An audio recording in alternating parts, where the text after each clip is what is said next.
Hare Krishna. Am I audible? Yes, Prabhu. Yes, Prabhu.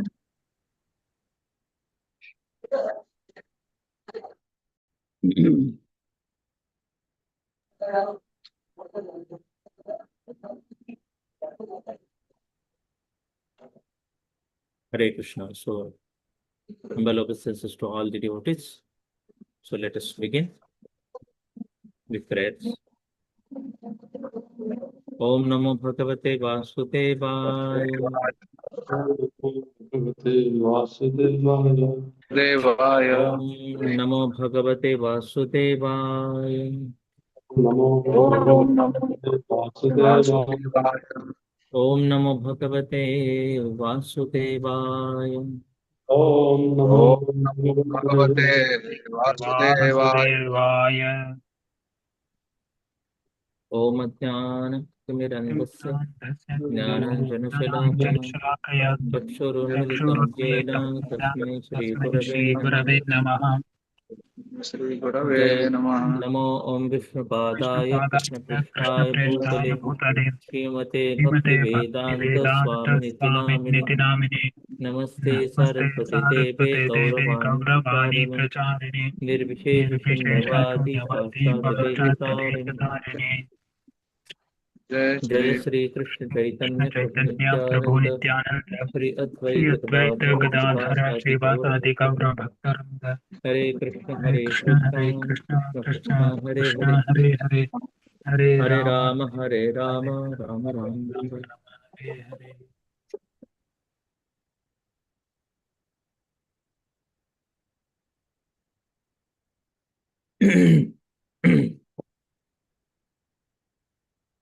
Hare thank you very much for being so punctual. So here we again enter into the text of Bhagavad Gita, chapter 5, and we covered till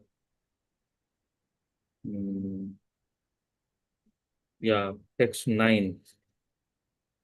So text 10 onwards we will discuss. Hare Krishna. Yes, so this is a section of how to perform Nishkam Karma Yoga, and these are all symptoms of such a Jnani or the Nishkam Karma Yogi. Text 10 onwards.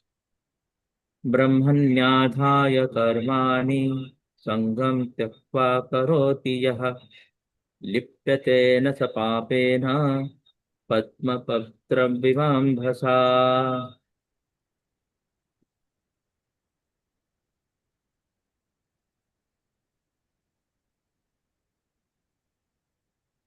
Yeah, please.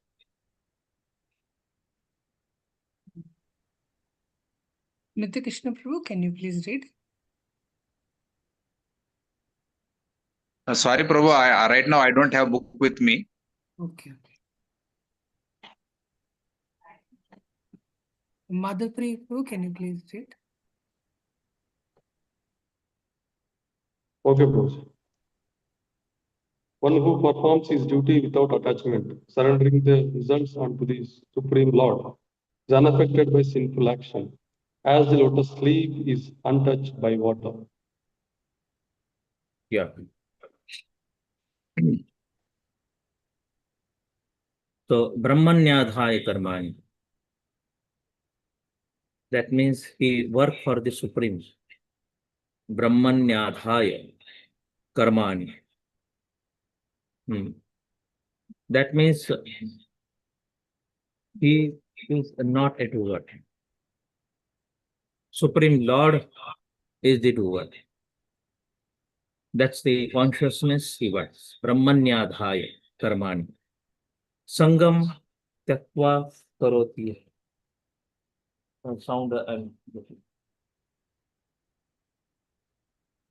mute. Sorry. Sangam Tyakva Karoti Yaha.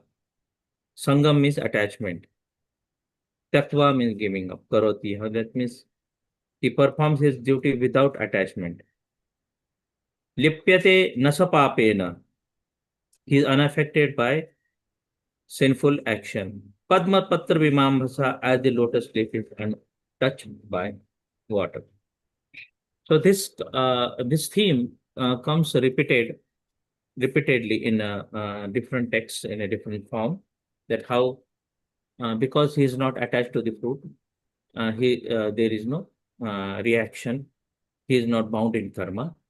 But here is a very unique thing has appeared, that is one analogy, the analogy of Padma Patra Vimambhasa. All of us, we should remember this word, Padma Patra Vimambhasa. Padma Patra and lotus leaf, Padma Patra, Iva Ambhasa. Like a lotus petal is not affected by the water, although is into the water, but is never touched by the water. Similarly, the Nishkama Karma Yogi, although perform karma, he is doing activity, he is a part of Varnashrama, he although perform karma, but he is unaffected by the karma because two things. One is Brahmanyadhaya Karmani Sangam Tektva. That means he performs the activity for the Supreme along with detachment. That is one thing. We cannot say two things. Yeah. So he performs his duty without attachment, surrendering all the results unto the Supreme, Brahmanyadhaya Karmani. Okay. So here, Brahmani means Krishna consciousness. The material world is some total manifestation of three modes of the material nature, technically called Pradhan.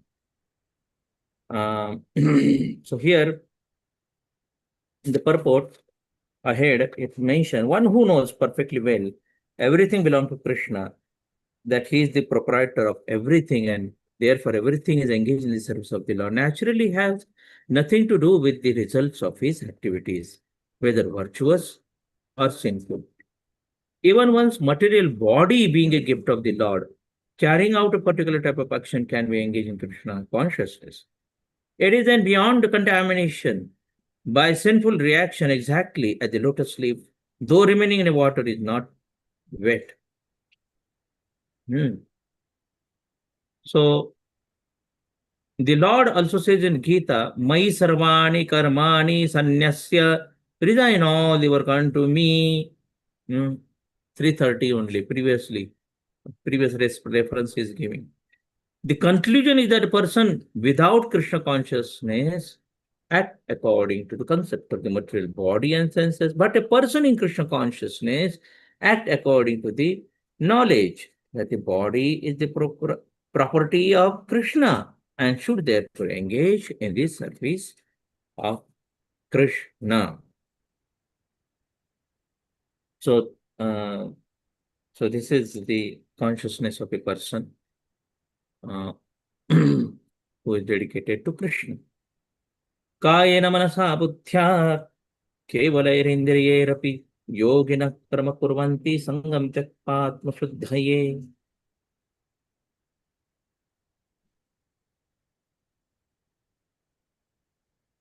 Yeah. Continue, Prabhu. Always. Yes, sir. The yogis, abandoning the attachment, act with body, mind, intelligence, even with the senses, only for the purpose of purification. So here it is given what is his activity and what is his consciousness, such a yogi. So here most important word in the purport is the Atma Shuddhaye. His consciousness is he's doing the activity for the his sixth purification. As we know, Nishkam Karma Yogi performs the activity only for the sake of purification, not for the fruit. Atma Shuddhaye. So yogi is abandoning attachment, act with the body, mind and intelligence. Kayena manasa buddhya. kevalairindirayarapi, and even with the senses. Yoginah karma kurvanti, yogi perform the karma, sangam tyaktva atma shuddhaye. Sangam tyaktva, again word comes, giving up the attachment. But atma shuddhaye. So only for self purification they do.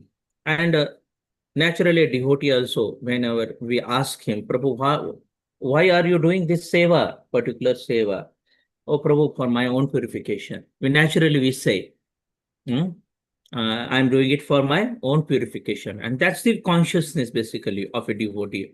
Why I'm doing this seva? Sangam tyaktva atma shuddha. Not for anything to be achieved. Only one thing achieved. He is aspiring is mercy of a Lord and devotee by which he will achieve purification. When one acts in Krishna consciousness for the satisfaction of the senses of Krishna, by any action, whether of the body, mind, intelligence, or even the senses, is purified of material contamination. There are no material reactions resulting from the activities of the Krishna conscious person. Therefore, purified activities which are generally called sadachar can be easily performed by acting in Krishna consciousness. Rupa Goswami, Bhakti Rasamrut Sindhu, Ihayasya Hare Dasya, Karmana Manasa Gira, Niklashvapi, Abastashu, Jivan Mukta Sauchate. This is the definition of Jivan Mukta. Person acting Krishna consciousness with his body, mind, intelligence, word is a liberated person even within the material world, although he may be engaged in many so-called material activity. Ihayasya Hare Dasya, Karmana Manasa Gira, Nikhilashva Vistashu. He is although performing many activities, engaging in so many so-called material activities, but he is liberated. Jivan Mukta Sauchate. Why he is having body, but he is liberated because all that body, mind, intelligence, everything is using for Krishna's service. He has no false ego, or he does not believe that he is this material body or that he possesses the body. He knows that he is not this body and that this body does not belong to him.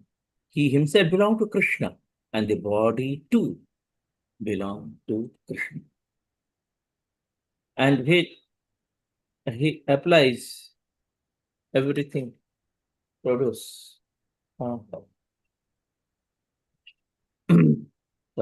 And when he applies everything produce of the body, mind, and intelligence, words, life, wealth, etc., whatever he may have within his possession to Krishna's service, he is at once doubted with Krishna.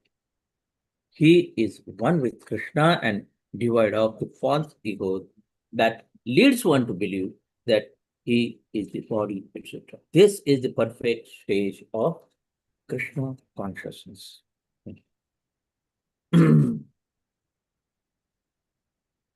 So we see how in this verse, if a Nishkam Karma Yogi could not offer mind, then he starts with engaging senses. So that's what we see. Kevalair indirair api. Kayena manasa vacha. Yeah, but if not mind, at least senses. Start engaging the senses.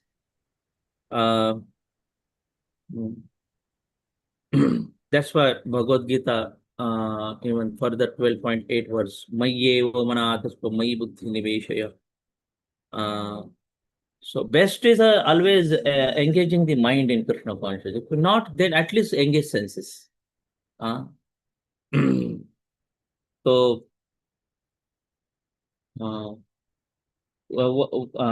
this is what Mayyeva manadhasva mayi buddhi niveshaya. Engage buddhi. If not that, then 12.9 verse, Abhyasa Yoga Nishtha, Abhyasa Yoga Buddhi. If that is not possible, then engage senses in Krishna's service. 12.10.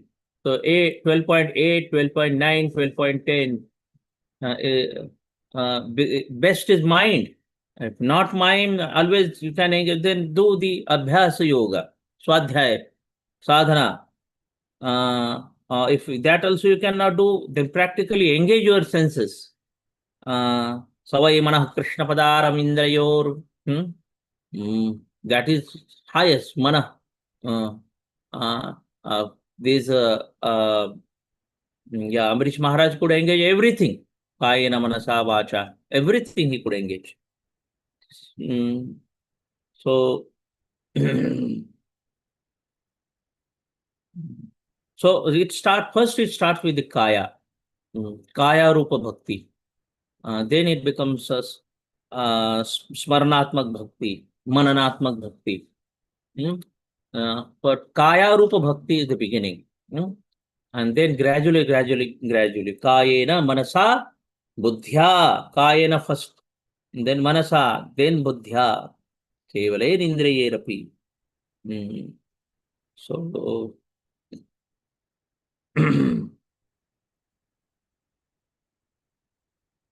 okay, verse number 12. Yukta karma palam tyakpa shanti mapnoti naishtikim ayukta kamakarena phale sapto nibadhyate.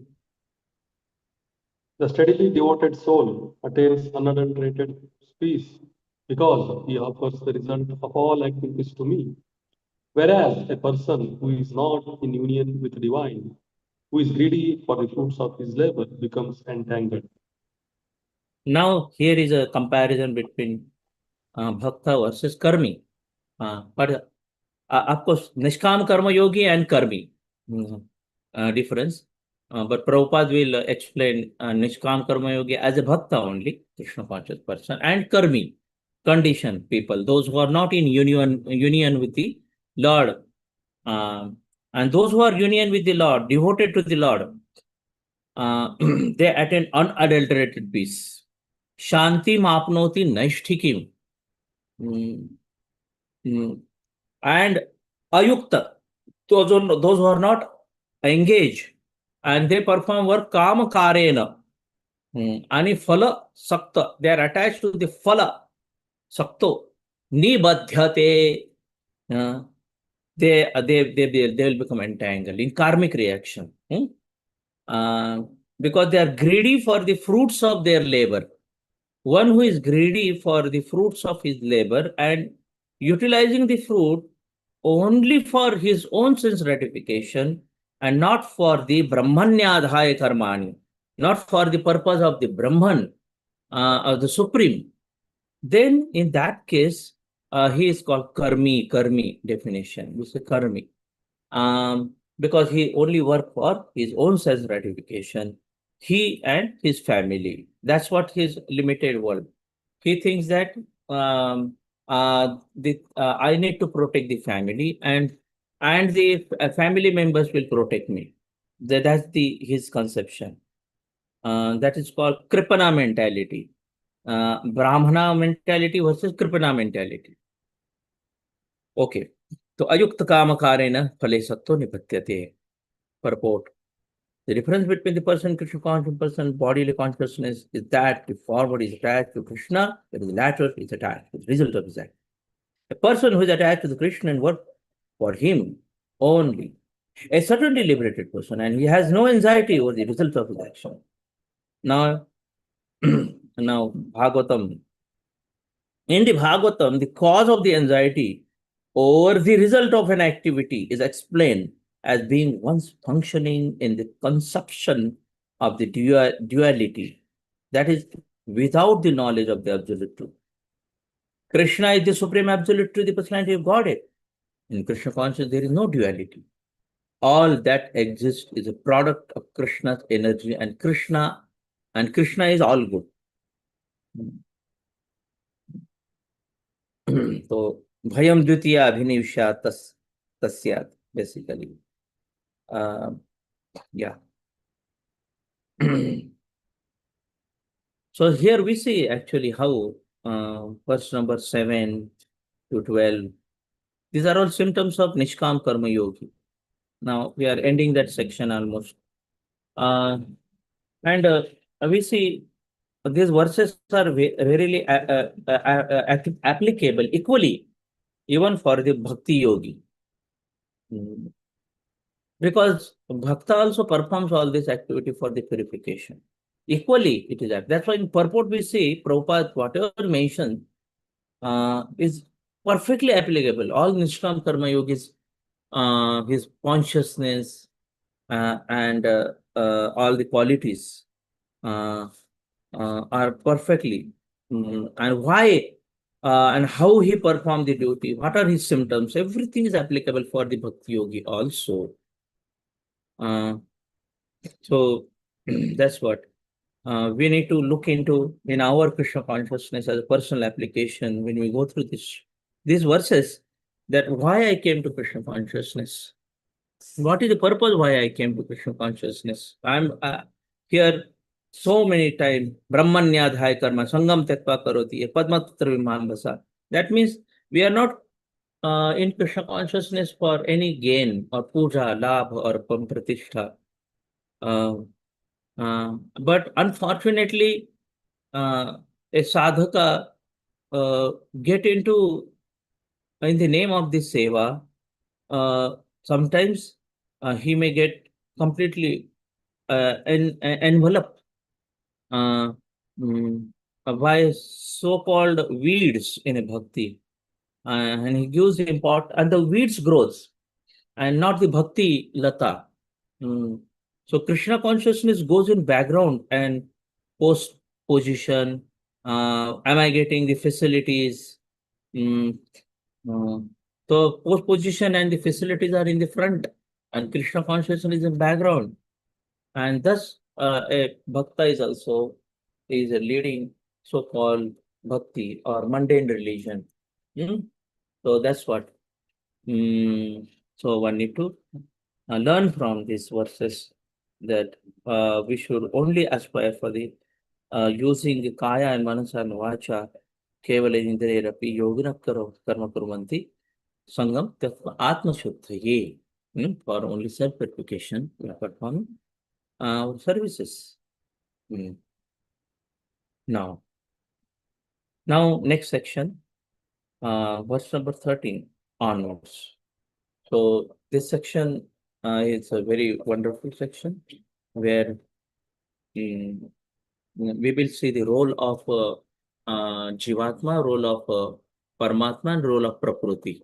A triangle, you may know triangle. Now, sorry, I don't have graphic representation here, but it is something triangle. Super soul on the top, Jiva and Prakriti. What is their relationship? In brief, I will mention. That's what we are going through this section. Super soul basically is a sanctioning authority. Super soul is a basically sanctioning doer, we can say, and the Prakriti is a performing doer, and the Jiva is a desiring doer.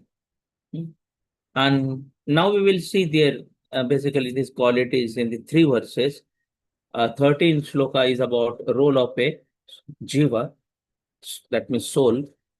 And 14 verse is about role of material nature, that's Prakriti, 3 modes of material nature. And the 15th verse is a role of Paramatma, or the super soul, or the Lord, Ishvara. What is his role? And 16th verse will be a conclusion basically of the 3. Okay.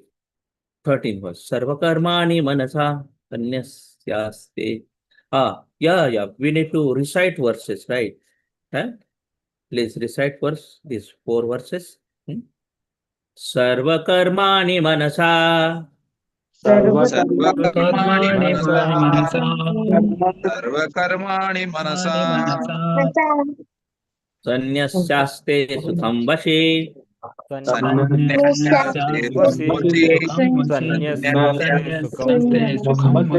Tvare pure dehi. Navadvare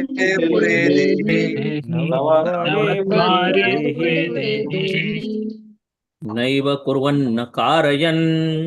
नैव पूर्वं कारयन् कारयन् नैव नैव कुर्वन् कारयन् कारयन्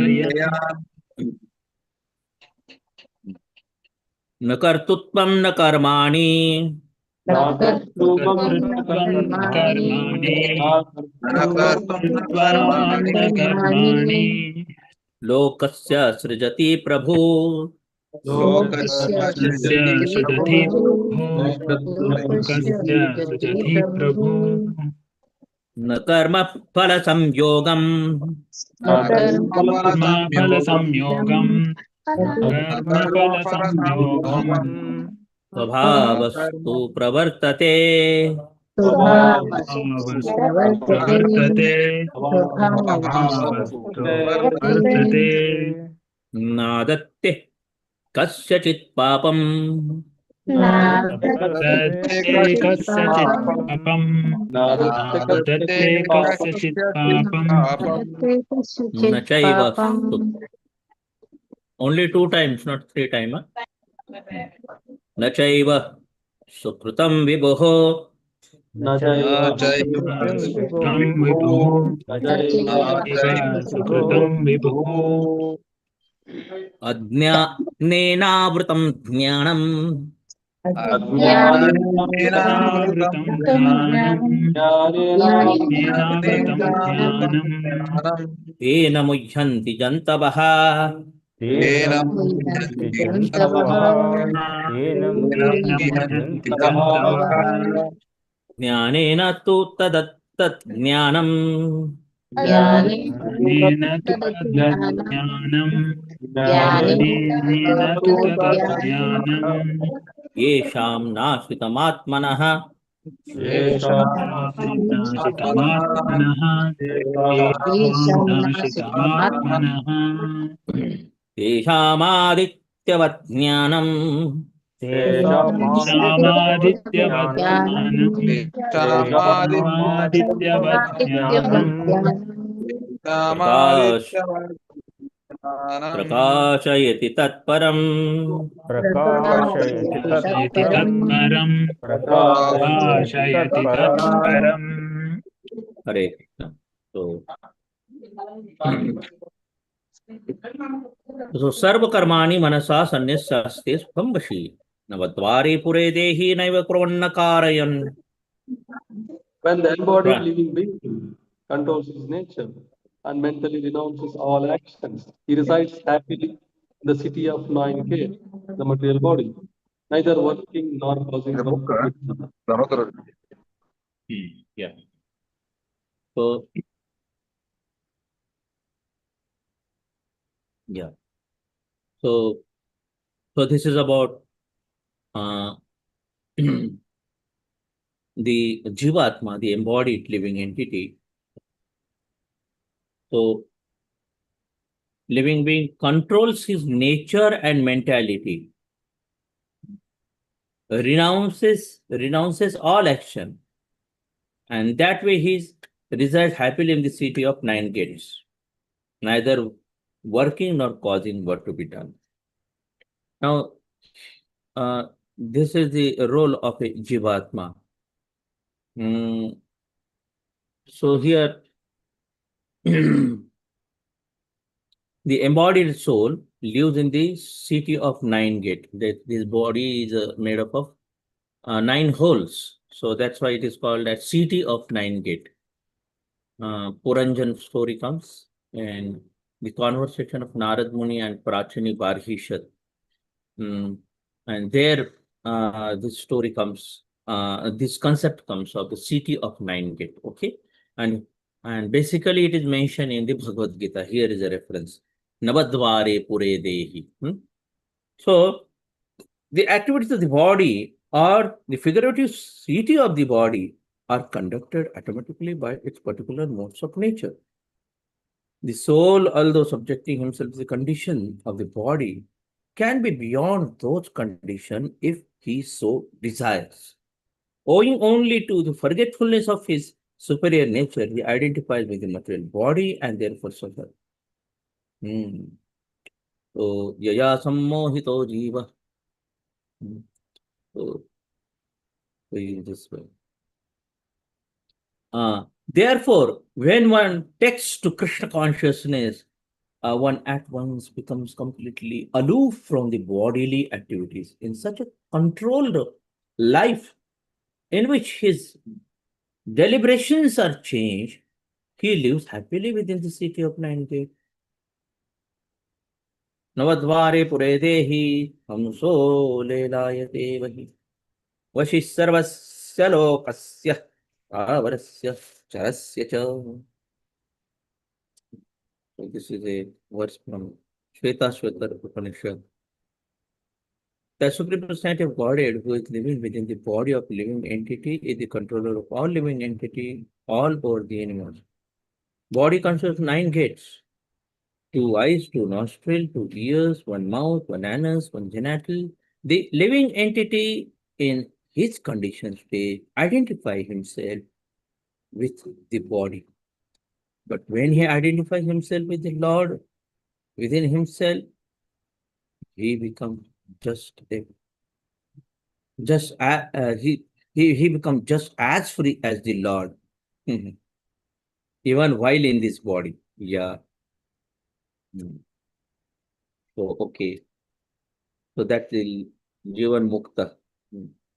Therefore, a Krishna conscious person is free from both the outer and inner activities of the material body. Yeah.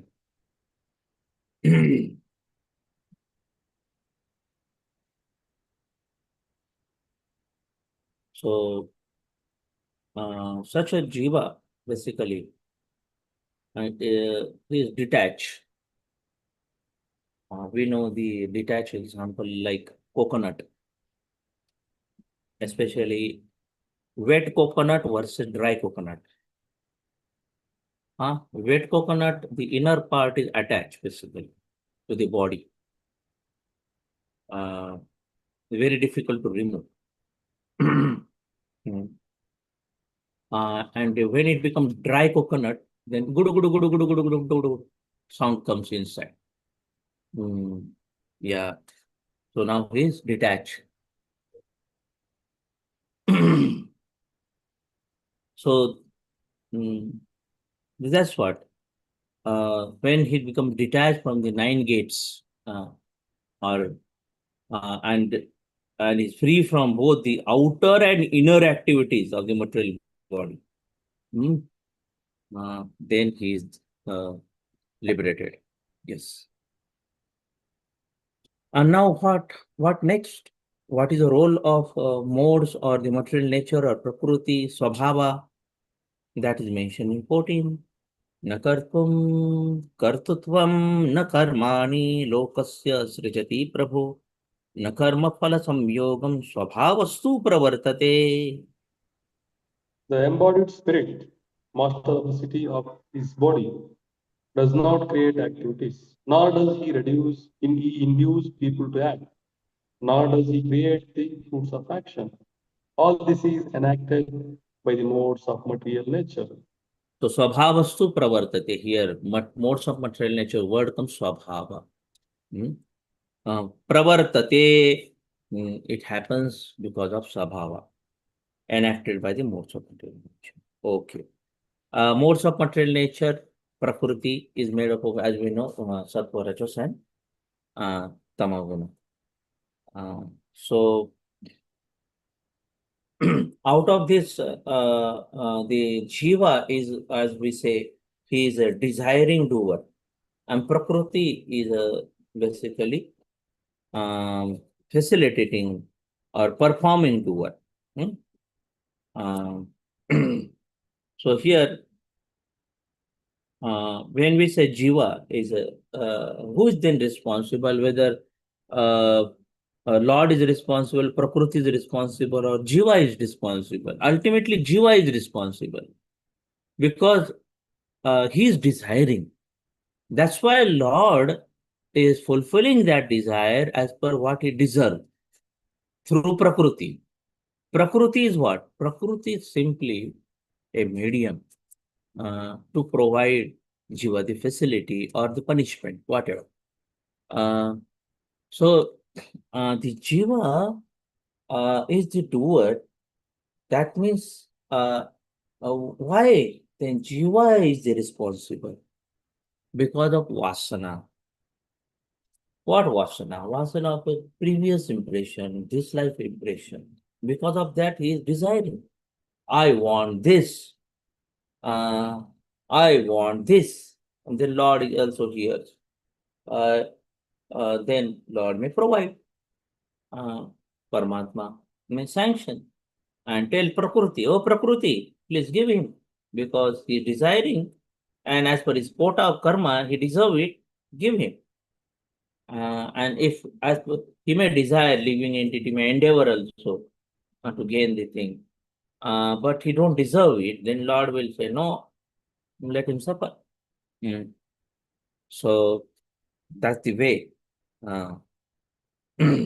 The living entity, as will be explained in the 7th chapter, is one of the energies or natures of the Supreme Lord, but is distinct from matter, which is another nature called inferior of the Lord. Somehow the superior nature, the living entity, has been in contact with the material nature since time immemorial. The temporary body or the material dwelling place which he obtains is the cause of varieties of activity and the resultant reaction. Living in such a condition, atmosphere will suffer the result of the activities of the body by identifying himself with the body. So here you see now important line. It is the ignorance acquired from the time immemorial that is the cause of bodily suffering and distress. Avidya is the root cause. No? Avidya. As soon as the living entity becomes aloof from the activities of the body and becomes free from the reactions as well, as long as he is in the city of the body, that means 9 gate, he appears to be the master of it. But actually, he is neither its proprietor nor control. Actions and reactions. He is simply in the midst of the material ocean, struggling for existence. The waves of the ocean are tossing him, and he has no control over them. His best solution is to get out of the water by transcendental Vishwakarma. That alone will save him from all death point. Okay.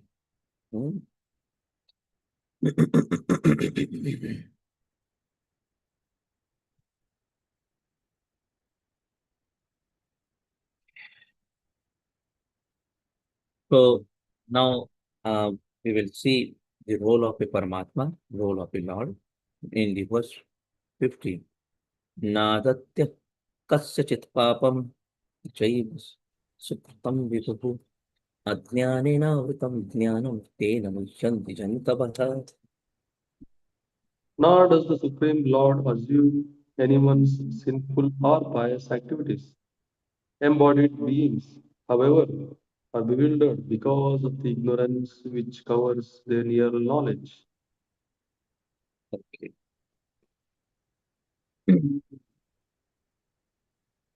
Yes. So the purport in one of the most very important purport. We will dwell more on this purport. So here is mentioned that Lord is not responsible for Jiva's happiness and suffering.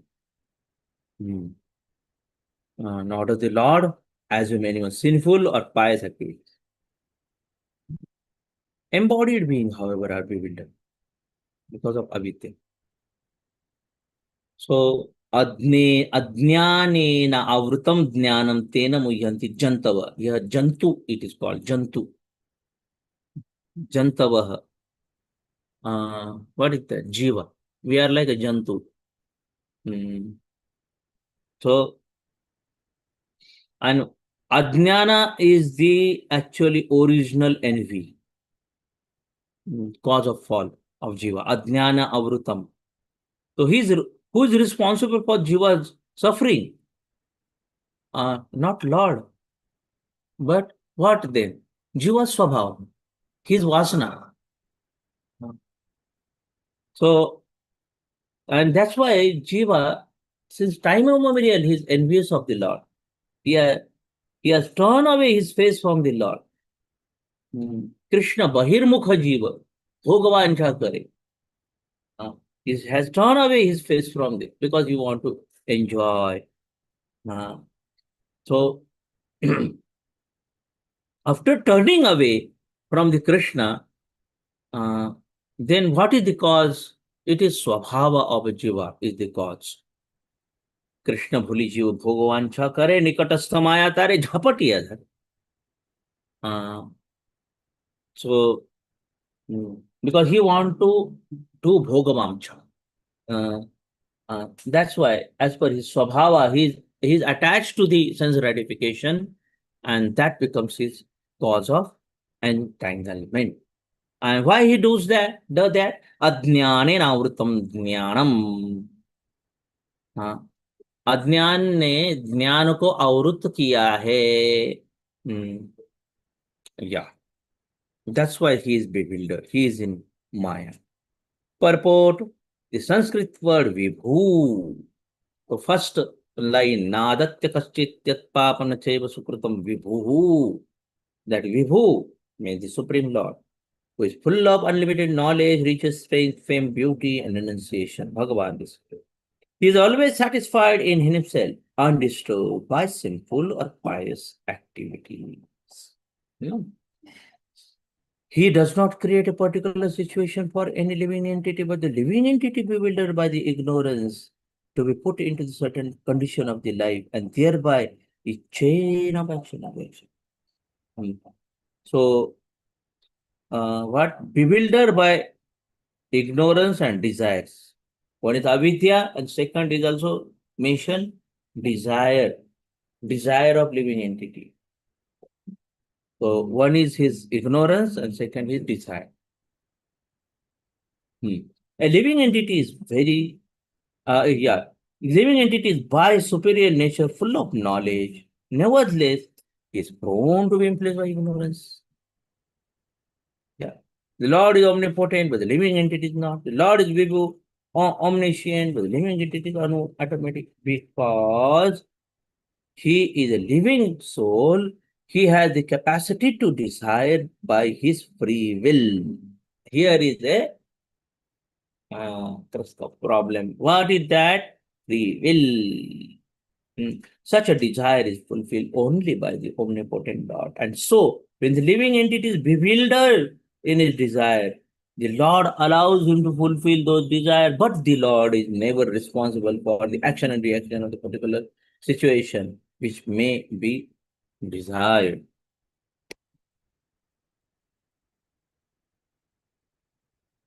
So, question comes, why living entities having free will? Because living entity is part and parcel of Lord. Lord is free. Is Swarat. Lord is Swarat. Janmadasya tonvayad Charthesh abhigyat Swarat. Swarat. Fully independent. So that part and parcel is having that partial independence mentality, using his free will, the form of misusing the free will. So being in a bewildered condition, mujhanti, therefore the embodied soul identify himself with the circumstantial body and become subject to the temporary misery and happiness of the life. Lord is the constant companion of living entity as Paramatma, super soul. And he can understand the desire of the individual soul as one can smell the flavor of the flower by being near it. Just like we can smell the flower, the Lord smell our desire. Why? Because he is very close to the soul. Soul resides within the heart, and Lord Paramatma is also there with the soul. They are the two birds sitting on the same tree. One bird is busy in eating the fruits, and the other bird is witnessing. That is Paramatma. So, desire is a subtle form of conditioning for the living entity. Lord fulfills his desire as he deserves. Man proposes and God disposes. The individual is not therefore omnipotent in fulfilling his desire. The Lord, however, can fulfill all desires, and the Lord being neutral to everyone, he does not interfere with the desire of the minute, independent, living entity. However, when one desires Krishna, Lord takes special care and encourages one to desire in such a way that one can attain him and be eternally happy.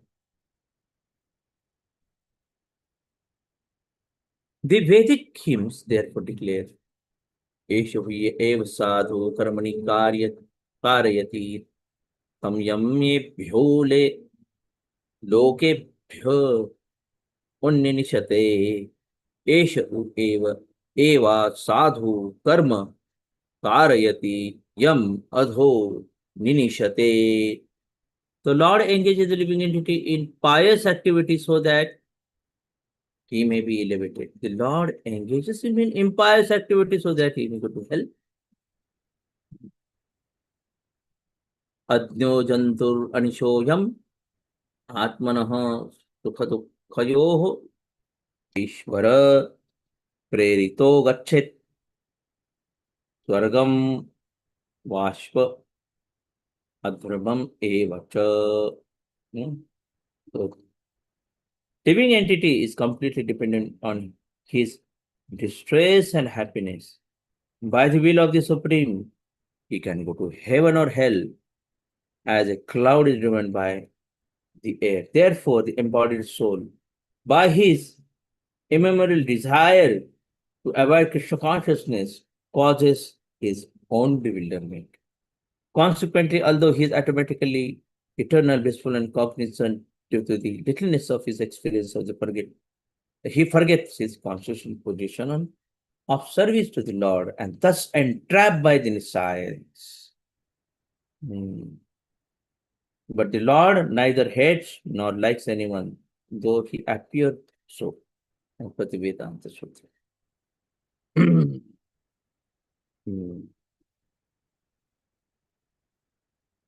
So, yeah. So let us dwell on this subject a little bit. Here, the Paramatma's role, it's sanctioning doer. So he will not decide whether desire is good or bad. He will simply sanction if Jiva deserve, and he will order Prakriti to fulfill that desire as per what he deserve. That is the way the Paramatma don't interfere into the free will of the Jiva. But what happens when that Jiva becomes devotee? Here is something different happens.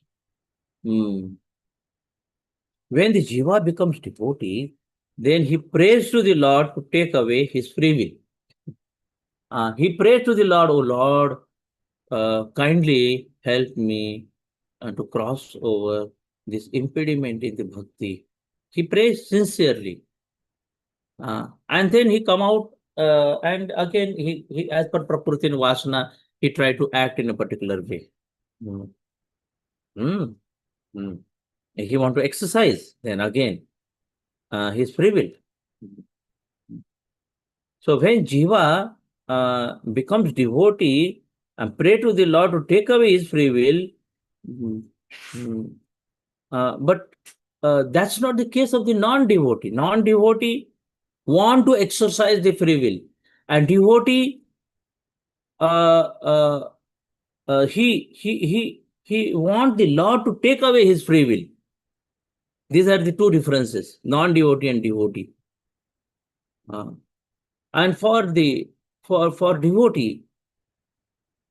Bhagwan is a feature of sanctioning authority, not Paramatma. Paramatma is the sanctioning authority for the non-devotee. Neutral. He will not interfere.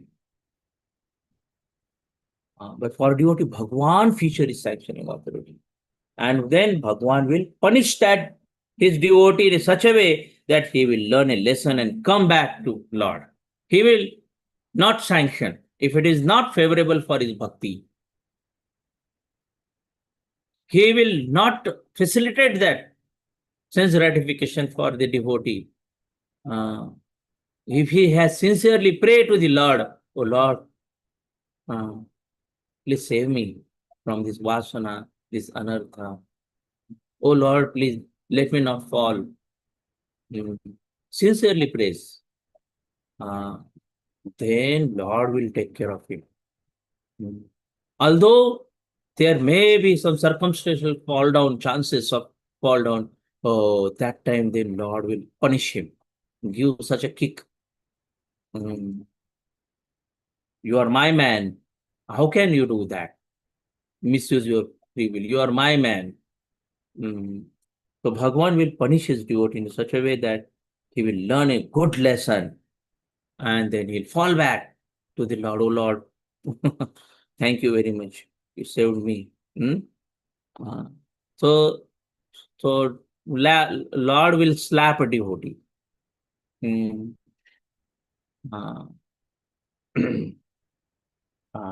If he's want to misuse. So that's the way it goes. So for devotee, Krishna guides like a guiding means GPS system is there, no guiding. Take left, take right, and then you will come to me, Lord is telling. So, but for the conditional devotee, that stage, he will misuse his free will, conditional stage.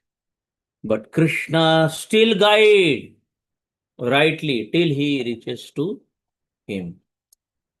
Sometimes we may take a wrong route. Although GPS is there guiding, we take wrong route.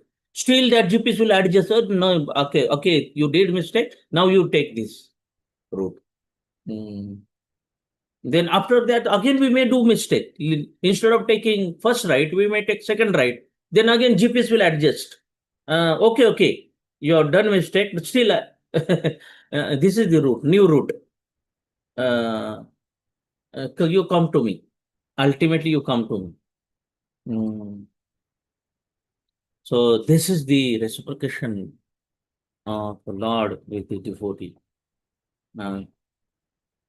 So all depend upon the devotee Shraddha and Bhakti. Devotee who don't have that Shraddha and give up the association, then Krishna again becomes Paramatma for him. And then he is in the category of karmi. And how much is the karma, that much only he will sanction. Again, a Bhagwan may become Paramatma. And Paramatma can become Bhagwan.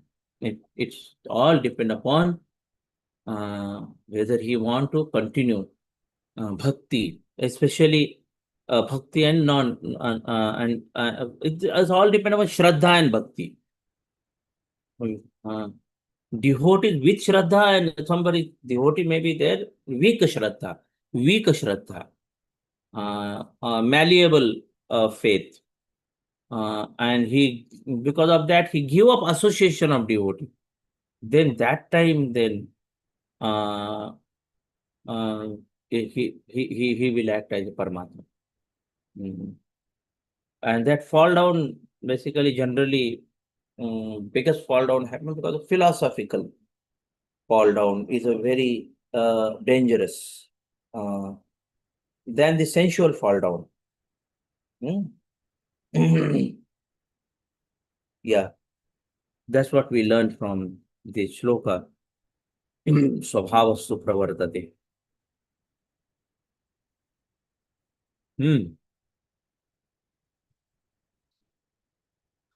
So ultimately, as we see that who is responsible for living entities, happiness and suffering, is the living entity's original ajnana. original hostile nature of envy is the cause, and not the Maya or Prakriti is not the cause, because Prakriti simply facilitates living entities' enjoyment and suffering. Prakriti is not the cause. Neither Lord is the cause. So, living entity Krishna Bahirmukha, जो भोगवांछा करे, निकटस्थ माया तारे झपटिया दे. Maya will give slap. He will cover Avarnatmika Shakti and Prakshibatmaka Shakti. That is a Maya's duty. He will cover a person with a chadar and kick him. And sometimes the living entity thinks these kicks are very nice. So Maya only attacks when the Jiva becomes Bahirmukha. That means living entity is responsible for his enjoyment and suffering. Supreme Lord, what of Supreme Lord? He is also not the cause. Supreme Lord is like electricity. You compare electricity, Supreme Lord is like a powerhouse, and electricity is like a Prakriti. And someone may use that electricity for DJ, dhang tik, dhang tik, dhang tik, dhang tik, and party, DJ party, or somebody may use same electricity for playing Srimad Bhagavatam lecture. The person is responsible, not the electricity. Person is responsible, not the Prakriti.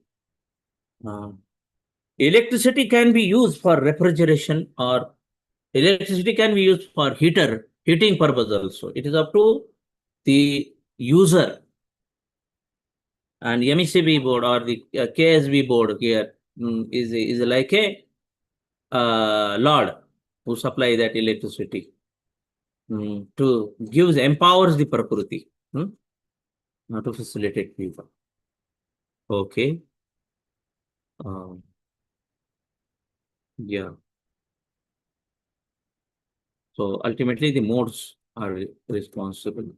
The living in Jiva is responsible. Okay, fine. Now, as the section is ending, any query, any question on that?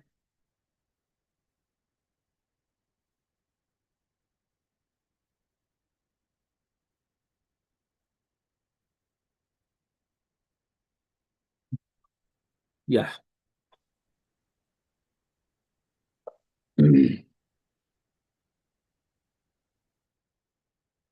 Okay. So let us jump to the conclusion. Jnanena tu tad jnanam yesham nashitamatmana tesham adityavat jnanam prakashayati tatparam.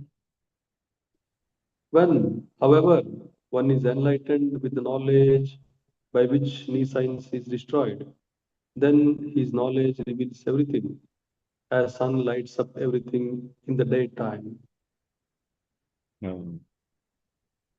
So this ignorance of the living entity is the original cause. So, but when he's enlightened with the knowledge and its nescience, avidya is destroyed, then his knowledge reveals everything, as sun lights up everything in the daytime. In the purport, in the midway, there is a wonderful line. Real knowledge can be obtained from a person who is in perfect Krishna consciousness. Therefore, one has to seek out a bona fide spiritual master and understand him, learn what Krishna consciousness is, for Krishna consciousness will certainly drive away all nescience, as the sun drives away darkness. So, basically, ignorance, avidya can be removed when one takes shelter of a spiritual master. Shiksha Guru, Diksha Guru. Even though a person may be in full knowledge that he is not this body, but a transcendental to the body, he still may not be able to discriminate between the soul and super soul. However, he can know everything well if he care to take shelter of the perfect bona fide gift of spiritual master. One can know God and one's relation to God only when one actually meets a representative of God. So that is the purpose. Yes. So now we will see the next section, 17 onwards, which is a vision of a self-realized soul, or a vision of a Jnani. Especially this section will deal about the liberation by focusing on the supreme, or this by focusing on the super soul. Yeah.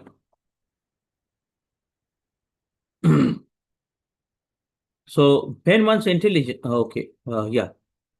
Now I want to recite it with Loka. Let us take only 17, because we have a time limit, 20, 19, 22, 23. Okay, we go Sloka.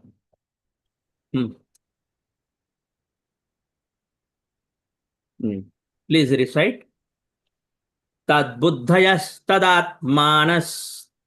Tannishta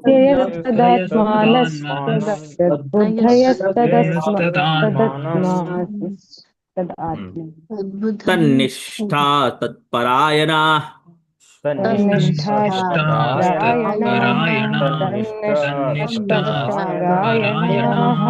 Gacchantya punaravrittim.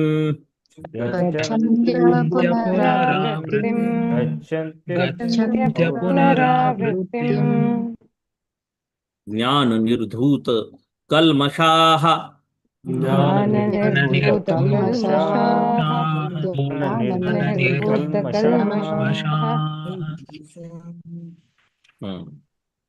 Okay. Read translation. When one intelligence, mind, faith, and refuge are all fixed in the Supreme, then one becomes fully cleansed of misgivings through complete knowledge. Thus proceeds straight on the path of liberation.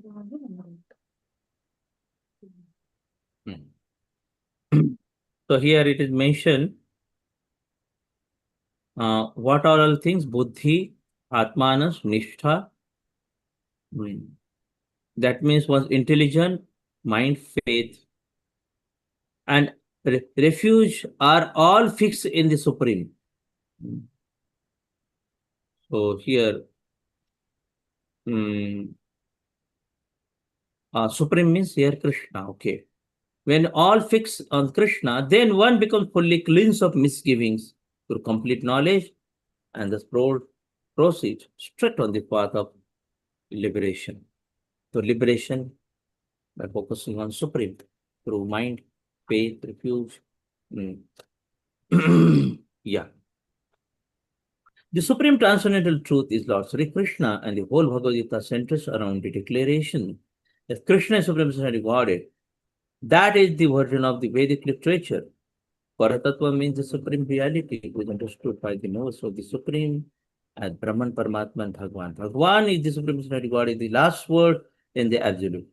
There is nothing more than that. The Lord says, Matta parataram nanyat kinjid asti dhananjaya. Impersonal Brahman is also supported by Krishna. Brahmana hi pratishtaham. Therefore, in all which Krishna is the Supreme Reality.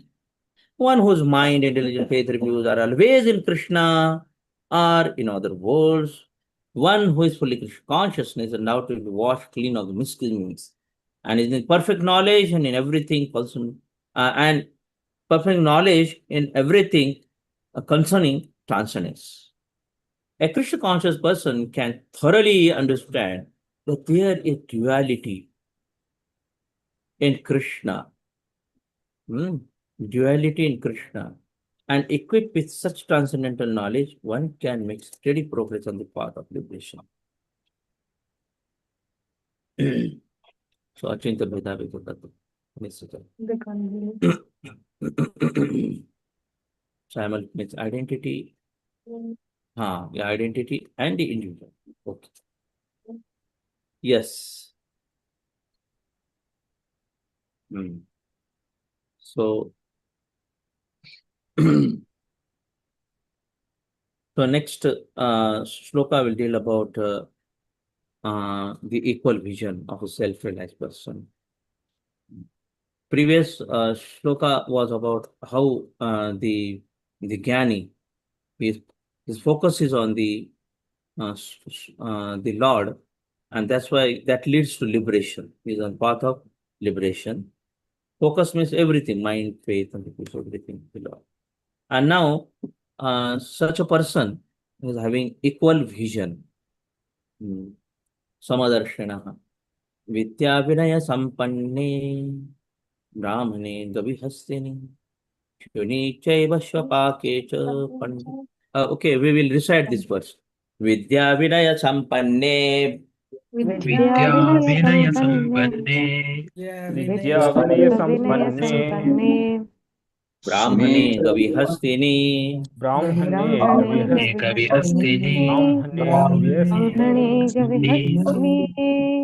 Shuni Chaiva Shvapake Cha Sunichaiva Chaiva Shvapake Chaiva Shvapake Pandita Samadarshinaha Pandita Samadarshinaha Pandita Samadarshinaha.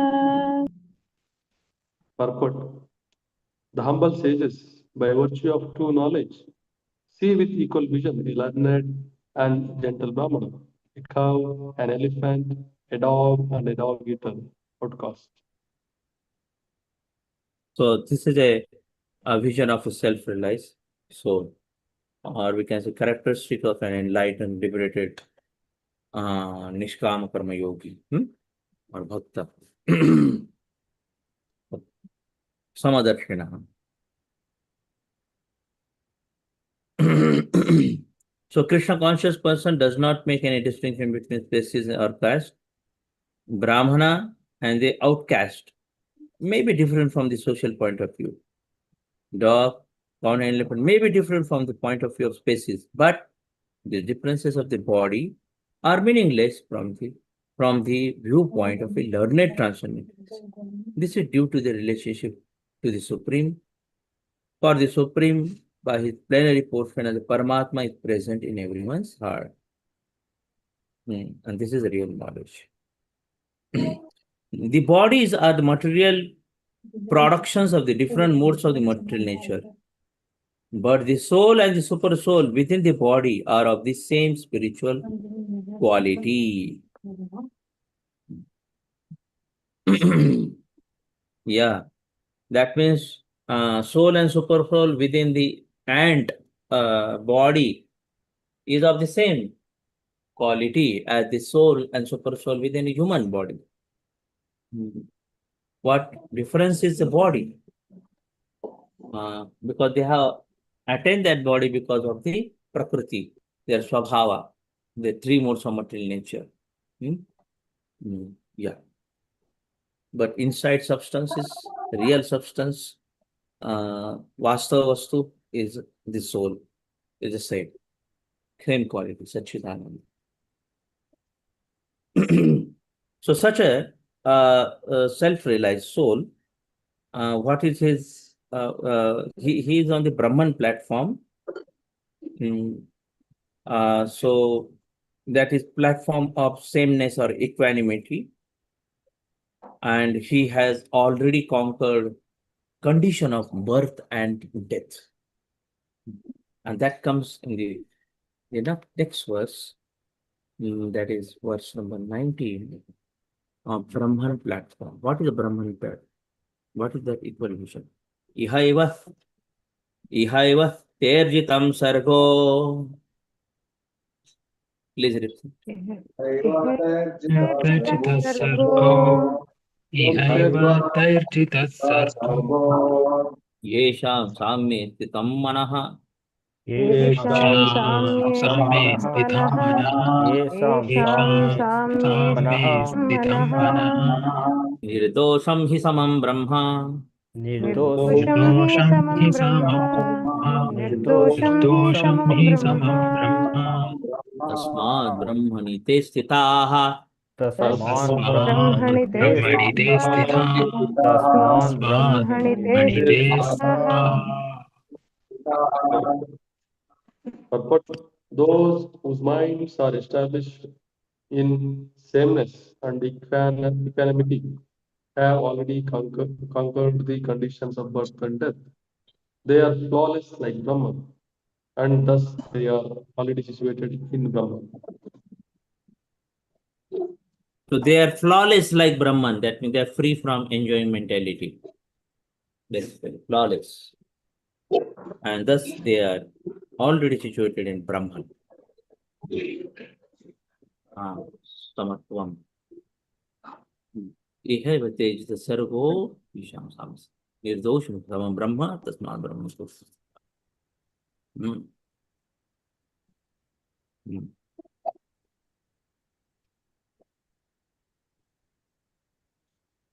So equanimity of the mind, purport.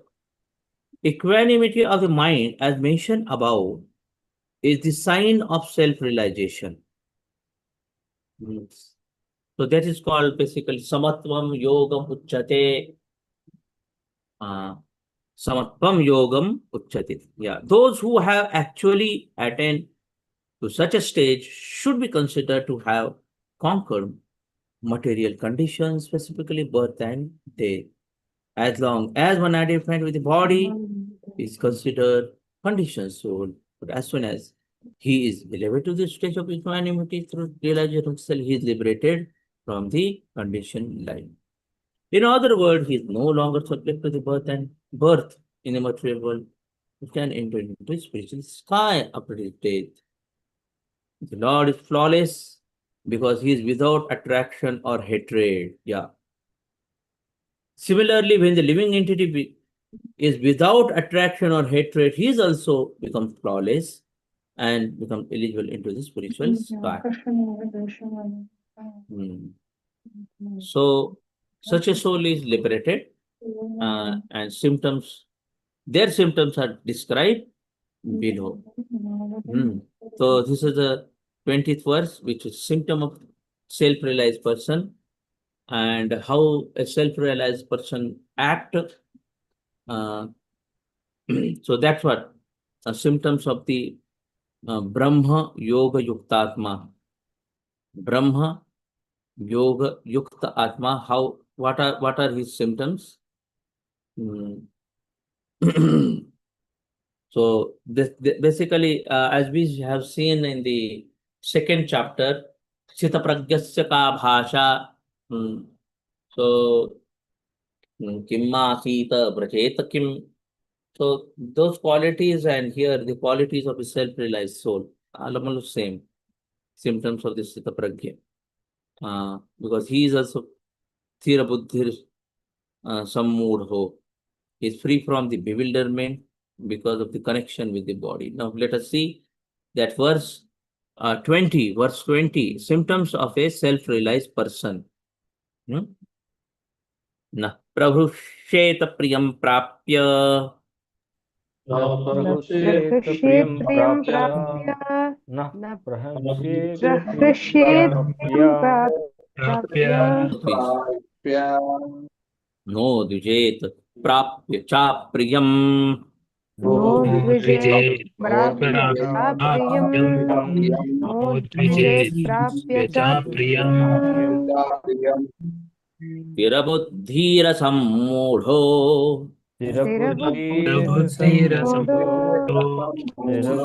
बुद्धिरसम्मूढो ब्रह्मविद् ब्रह्मणि स्थितः.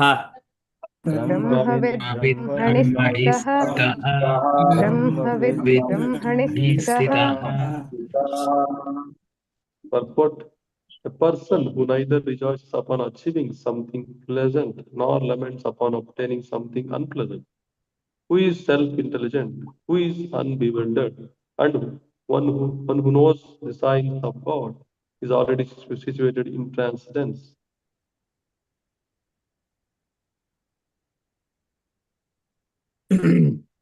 Neither rejoices nor laments. Sthira buddhira sammudho, whose intelligence is fixed in Atma basically, and sammudho, that freedom from bewilderment. That is because of connection. Yeah. Connection with the body, free from bewilderment. Sthira buddhi. That is sthira buddhi means sthita pragya. It's the same. Yes.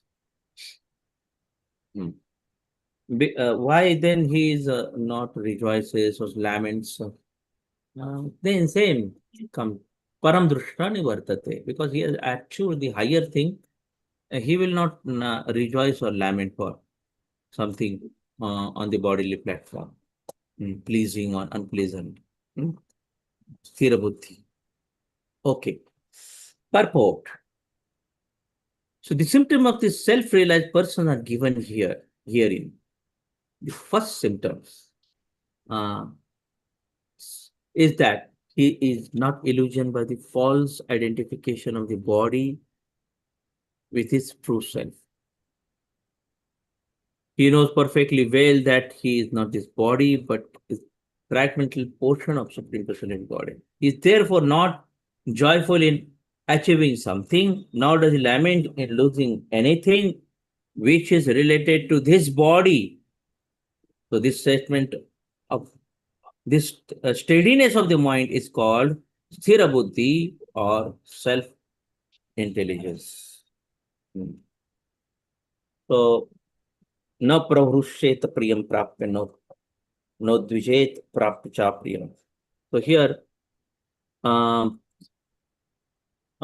in this shloka, what are the symptoms? Well, first is he doesn't rejoice when something is pleasant, and second, he doesn't lament for something which is unpleasant. Third thing, sthira buddhi, he is having fixed intelligence, and fourth, he is asammudho. That means he is unbewildered. Then the qualities of such a self-realized person continues in the verse number 21 also. 20 and 21. Bhajyasparshet. All of you can repeat. Bhajyasparsheshvasaktatma. बाह्यस्पर्शेष्वसक्तात्मा Vindatyatmani yat sukham. विन्द्यत्यात्मयत् सुखं विन्दत्यात्मयत् सुखं Sa brahma yoga yuktatma. सा ब्रह्मयोगयुक्तात्मा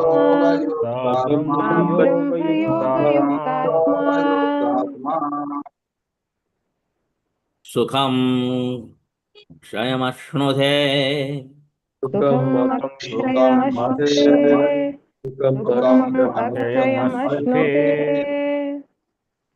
Purport. Sukham. Yes. Such a Translation, liberated, Prabhu. That is not purport. Translation. sorry. Such a liberated person is not attracted to material sense pleasure, but is always in trance, enjoying the pleasure within. In this way, the self-realized person enjoys unlimited happiness, for he concentrates on the Supreme. So he is not attached to happiness from the sense pleasure, basically. Not attached to the external sense pleasure. By just sparshas saktatma. So he, because why? Because Brahmavit,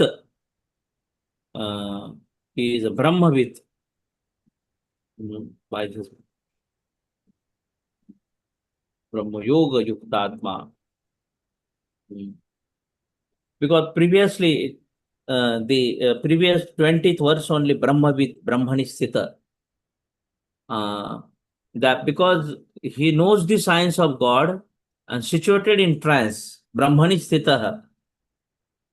Yeah. Then asakta atma, bahya sparshes asakta atma, that means he's unattracted to material pleasure.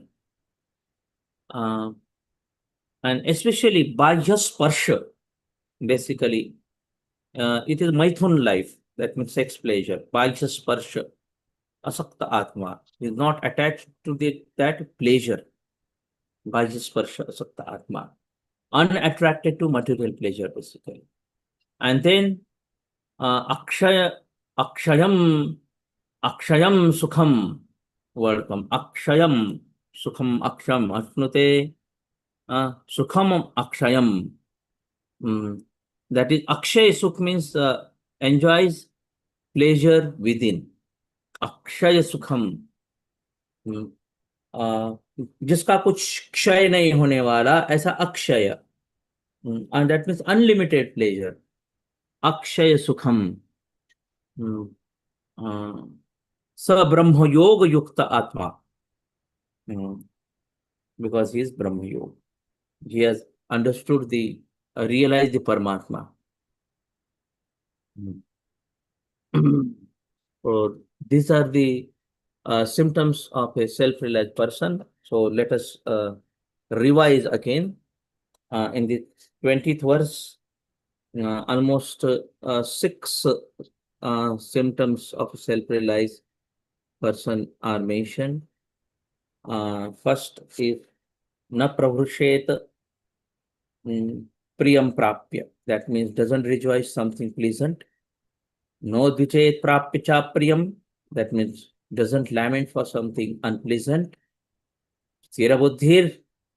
That means fixed intelligence. Asamudho. That means he is unbewildered. Brahmavit. He knows the science of God or Brahmavit. Brahmani sthitaha. That Brahmani sthitaha. That means situated in the transcendence.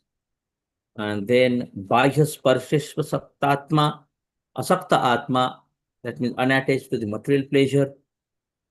And then comes Sukham Akshayam Ashnute. He attains Akshay Sukham, enjoy unlimited pleasure, because he is Sa Brahma Yoga Yukta Atma. He has realized the Brahman or Paramatma. Okay. Yeah. So let us conclude with the purport. Brahya Sparshis Asakta Atma. Yamunacharya, what is telling purport? Sri Yamunacharya, a great devotee in Krishna consciousness, said, Yadavadhi mama cheta Krishna padaravinda nama namada sadhamani udyam rantumasit tadavati batanari sangame sparyamane bhavati mukha vikara sushtu nishthuvanam cha. Yeah. Since I have been engaged in the transcendental loving service of the Krishna, realizing ever new pleasure in him, whenever I think of sex pleasure, I spit at the thought and my lips curl with distress. Yadavadhi mama cheta Krishna padar. So, because my mind is always focused on the Krishna Padaravinda. Whenever such thought comes, I spit at the thought. I spit at the thought. The Yamunacharya says. Yamunacharya is not telling that I spit on the person, opposite sex or not person. He's telling I spit on the thought. So a person in the Brahma Yoga or Krishna consciousness is so absorbed in the loving service of the Lord, that he loses his taste for material sense pleasure altogether. Now, very important line comes, purport, highlighted. The highest pleasure in terms of the matter is sex pleasure. Whole world is moving under its spell, and a materialist cannot work at all without this motivation. But a person engaged in Krishna consciousness can work with greater vigor without sex pleasure, which he avoids. That is the test in spiritual realization. Spiritual realization and sex pleasure go ill together. A Krishna conscious person is not attached to any kind of sense pleasure due to his being a liberated soul. So this purport, very heavy, one of the heaviest purport. So he's telling that person in um, person engaged in Krishna consciousness can work with a greater vigor without sex pleasure, which he avoids, and that is the test in spiritual realization. Test of spiritual. Sometimes Prabhupada said the barometer of your spiritual life is how much you are detached from the sex pleasure. See, there is nothing mentioned in the verse as such directly indicating the Maithun life or sex pleasure, but the word Bhajyasparshasva Sakta Atma, that Bhajyasparsha is here specifically taken as a basically Bhajyasparsha, the sex pleasure. So that's what that's the reason why Prabhupada catching that theme and then quoting the Yamunacharya, that how I spit at the thought, because I have been engaged in transcendental service of the Lord, and there I am getting newer and newer pleasure. And in between, if such thought comes, then I spit at the thought, and my lips curl with distress. So that's the way the Yamunacharya's realization. Yeah. Now here, here we end. Any comment? Ending. Any comment and any query?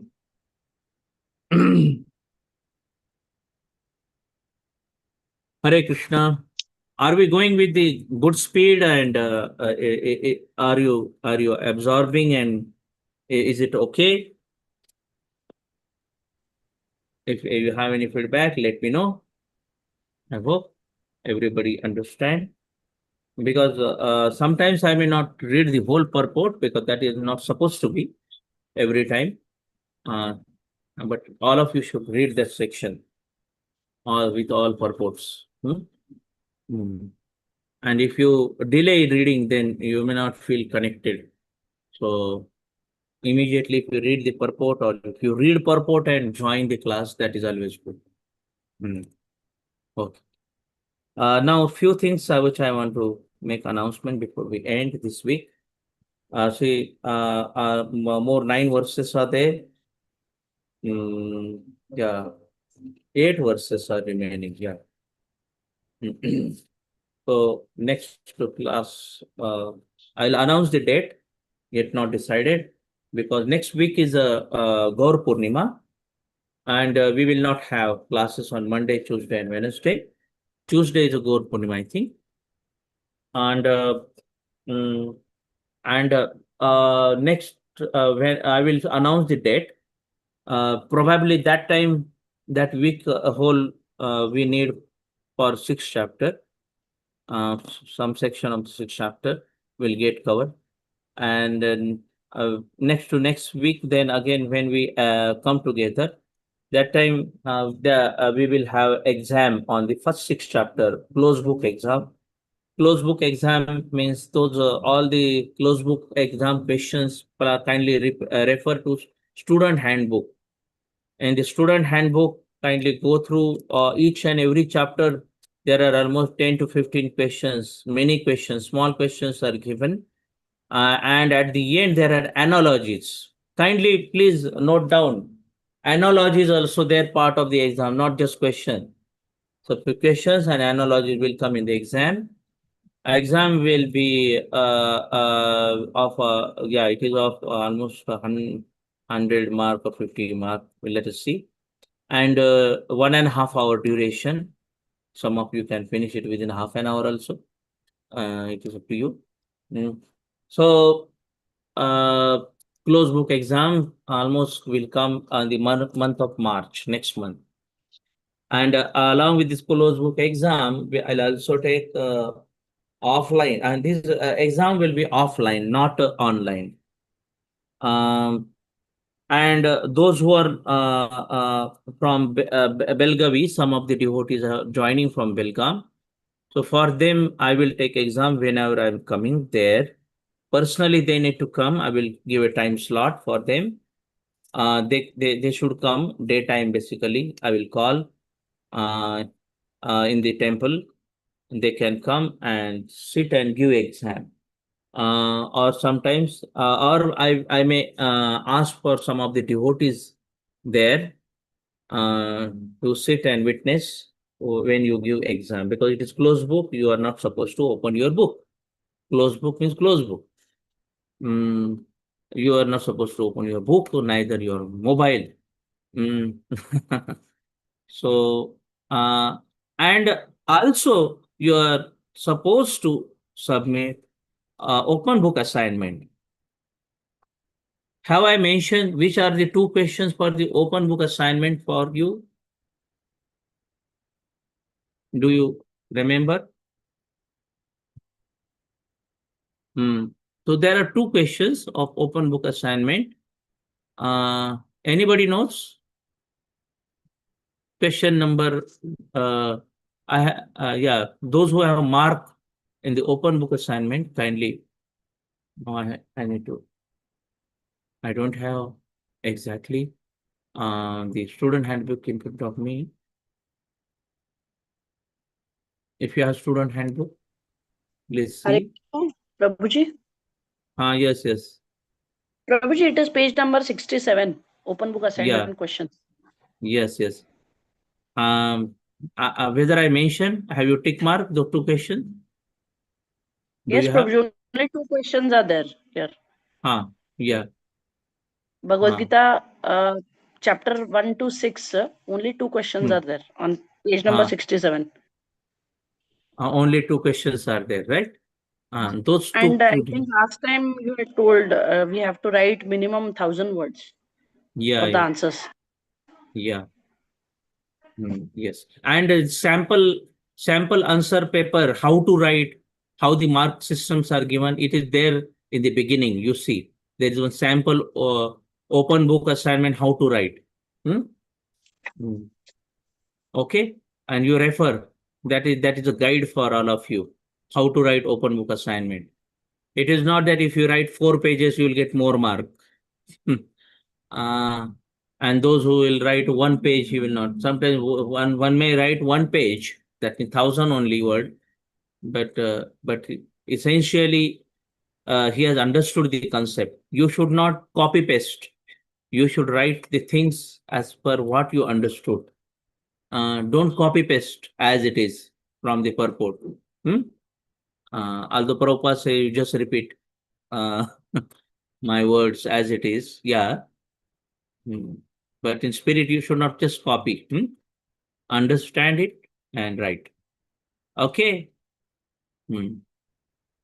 So open book assignment, you're supposed to submit next month itself when you come for the closed book assignment. Before that, kindly write down, complete the 2 questions, only 2 questions. So so far we have covered the first question. The second question, you need to just wait till we cover, of course, the 6th chapter. But still, I will say most of the part for that second question of the yoga ladder is almost covered. So many times we have mentioned about Sakam Karma, Nishkam Karma, Jnana Yoga, Ashtanga Yoga, and Bhakti Yoga. Okay, fine. So you be ready. Or I may give 1 more week after the once I complete the 6th chapter. Tail part of that assignment, of course, you can complete after completing 6th chapter and submit it by the end of the next month. Fine. So that's the announcement important about unit exam. After finishing each unit, there will be exam. So in Bhagavad Gita, there are 3 units. And like this, Ishobnishad, then Nectar of Instruction and Nectar of Devotion will have another 3 units. Thank you. Hare Krishna. Hare Krishna. For the exam, attendance is compulsory, 80% minimum. Thank you. Thank you, Prabhuji. Hare Krishna. Yeah. Any question about exam? Any doubt? Any clarification? Fine. Thank you. Hare Krishna. Prabhuji, some devotees who are out of station, like they're from other states. So for them, how it will be? Yeah. So, Paramatma is there witnessing them. So, yes. So, yeah. So, like here, Betwork pad. yeah. Atulya Bhakti Mataji is there, who is from outside now. Shreya Mataji, yeah, she's also from. Yeah, they're not in this state. Yeah, I will mention what to do. Basically, they need to give exam in front of some Bhakti Shastra teacher, local Bhakti Shastra teacher. That's basically the methodology. I'll find out the solution first. Let us. Oral exam will be that means there is oral exam means verses recitation. Kindly go through those verses. Are very simple verses. That is also mentioned. Which verses are for the exam? Hardly 15 slokas are there. Most of you may know those slokas, but still go through it. I will personally conduct that exam for all of you. Prabhuji, which page number it is versus which we have to Look, recite? in the beginning, go through index. Bhagavad Gita in the beginning only. I'll mention the page number once I go through this. Page number 26. The top verses are there, 14 or something selected verses. Hare Krishna Prabhuji, it is 11 number, page number 11. 11. Yeah. Okay. Yes. Page number 11. Okay, thank you. Okay, fine. Thank you. Thank you very much. Hare Krishna. Haribol. Hare Krishna. Dandavat Pranam. Hare Krishna. We'll end the class. Dandavat Pranam. Hare Krishna Prabhuji. Dandavat Pranam. Hare Krishna.